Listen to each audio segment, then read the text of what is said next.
Messages from the cosmic abyss. Right now, ghost particles are passing through you. They're called neutrinos. They have tiny mass, and they almost never interact with anything. Neutrinos are all around us. And in places like Antarctica, where there's lots of ice, they can travel for miles and miles before they finally get absorbed by something. We actually have giant neutrino detectors buried deep underground in the ice there. They're called IceCube, and they listen to neutrinos from all over the cosmos. But neutrinos are so tiny and fleeting that it's almost impossible to detect them. It's like trying to listen to a whisper in a cosmic ocean full of loud, bright stars. But scientists think that if we had a big enough neutrino detector, we might be able to hear a supernova before we see it. A supernova is the explosive death of a star. They're usually incredibly far away, which is good for us because otherwise the Earth would be toast.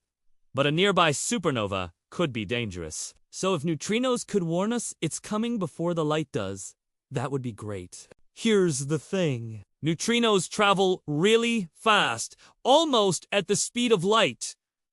That's how we know they have mass. If they had no mass, they'd travel at the speed of light. But they do have mass, just not much of it. We don't even know exactly how much because they're so hard to detect. Now, here's another thing about neutrinos. They come in 3 different flavors. There's electron neutrinos, muon neutrinos, and tau neutrinos. And each of those can change into one of the other 2 while they're traveling through space. It's like a cosmic game of musical chairs, but with slightly more mass. We think this might help us figure out why there's more matter in the universe than antimatter. If there was equal amounts of both, the universe would have been a lot more boring and maybe there wouldn't be any of us. Here's why. When a particle meets its anti-counterpart, they can annihilate each other and release energy. So if there was equal amounts of matter and antimatter, they'd have annihilated each other and released all their energy long ago. The universe would be full of radiation instead of galaxies and stars and planets and people. But since there's more matter than antimatter,